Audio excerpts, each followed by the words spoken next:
Semifinal ಅಂದ್ರೆ knockout match. ಅಲ್ಲಿ 195 run ಮಾಡಿ ಡಿಫೆಂಡ್ ಮಾಡ್ರಪ್ಪ ಅಂದ್ರೆ ಬೌಲರ್ಗಳು ಏನ್ ಮಾಡ್ತಾರೆ, T20 ಮ್ಯಾಚ್ ಅಲ್ಲ, ಬರ್ತಿ 50 ಓವರ್ಗಳ ಮ್ಯಾಚು, ಅದು ಸೌತ್ ಆಫ್ರಿಕಾ ಮೇಲೆ 195 ರನ್. ಸೌತ್ ಆಫ್ರಿಕಾ ಅಂದ ತಕ್ಷಣ 89 ಕಿಡ್ಸ್ಗೆ ಗೊತ್ತಾಗಿರುತ್ತೆ ನಾನು ಯಾವ ಮ್ಯಾಚ್ ಬಗ್ಗೆ ಮಾತಾಡ್ತಿದ್ದೀನಿ ಅಂತ. ಹೌದು, India versus south Africa hero cup semifinal match 1993.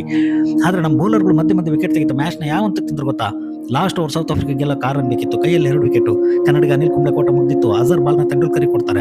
ಅದು ಇನ್ನಿಂಗ್ಸ್ ನ ಕೊನೆ ಓವರ್ ತೆಂಡೂಲ್ಕರಿಗೆ first over. Tendulkar first ball McMillan ಮಿಡಾಫಿಕ್ ತಳ್ತಾರೆ, ಈಸಿ 1 ರನ್. ಆದ್ರೆ ವಿಲಿಯರ್ಸ್ 2ನೇ ರನ್ ಕೊಡ್ತಾರೆ, ಮೆಸಪ್ ಆಗುತ್ತೆ, ಸ್ಟ್ರೈಕರ್ ಎಂಡ್ ರನ್ ಔಟ್ ಆಗ್ತಾರೆ. ಬ್ಯಾಟ್ ಹಿಡಿಯೋದೇ ಅಪ್ರೂಪ ಆಗಿದ್ದ ಅಲನ್ ಡೊನಾಲ್ಡ್ ಸ್ಕ್ರೀಸಿಗೆ ಬರ್ತಾರೆ.